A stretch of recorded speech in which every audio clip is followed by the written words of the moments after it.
Hi అండి. ఈ సమ్మర్‌లో సగ్గుబియ్యం వడియాలు ఎలా పెట్టుకోవాలో చెప్తాను. ఒక కప్పు సగ్గుబియ్యానికి మనం ముందుగా ఒక కప్పు సగ్గుబియ్యం తీసుకొని దాన్ని నైటే నానబెట్టుకోవాలి. దానికి సమానంగా వాటర్ పోసి పెట్టుకోవాలి. ఎక్కువ అవసరం లేదు. చూడండి ఇలా అవుతుంది తెల్లవారేసరికి. ఒక కప్పు సగ్గుబియ్యానికి 4½ గ్లాస్ వాటర్ పోసుకోవాలి. ఈ విధంగా 4½ గ్లాస్ వాటర్ పోసుకొని దాన్ని మరగపెట్టుకోవాలి వాటర్‌ని. ఈ విధంగా మరిగేప్పుడే అందులో కాస్త ఉప్పు, కాస్త సోడా వేసుకోవాలి. మళ్ళీ కాస్త మరగపెట్టుకోవాలి కాసేపు. నా దగ్గర కొద్దిగా పాపడ్ పౌడర్ ఉంటే వేశాను. ఇది మీ దగ్గర ఉంటే వేయండి, లేదంటే స్కిప్ చేసేయండి. ఈ విధంగా మరిగే వాటర్‌లో ఇప్పుడు మనం నానబెట్టుకున్న సగ్గుబియ్యాన్ని ఈ విధంగా వేసేసుకోవాలి. వీటిని బాగా కలుపుకోవాలి.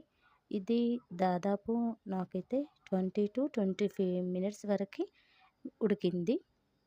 అలా ఉడికితేనే బాగా జిగి అనేది వస్తుంది, దగ్గరకు అవుతుంది. లూజ్గా ఉంటే మాత్రం పాపడ్ సరిగ్గా రాదు.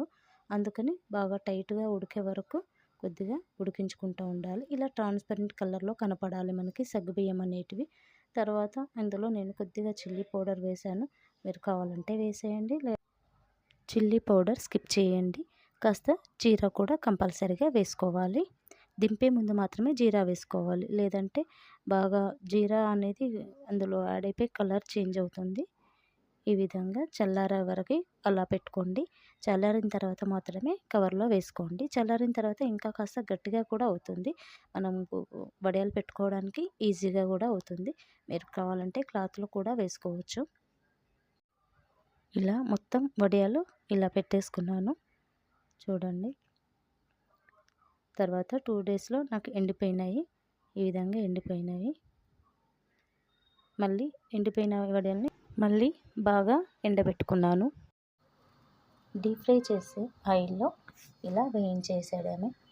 చాలా బాగా వేగిపోయినాయి చూడండి. ఈ విధంగా క్రిస్పీగా అయిపోయినాయి చూడండి. చాలా క్రిస్పీగా కూడా వచ్చేసింది. మీరు కావాలంటే చిల్లీ పౌడర్ యాడ్ చేసుకోండి, చేసుకోకున్నా పర్వాలేదు. చాలా టేస్టీగా ఉంటాయి పాపడ్. అంతేనండి. మీకు ఈ వీడియో నచ్చినట్టయితే ఒక లైక్ చేయండి. సగ్గుబియ్యం పాపడ్ అయితే రెడీ అయిపోయాయి చూడండి.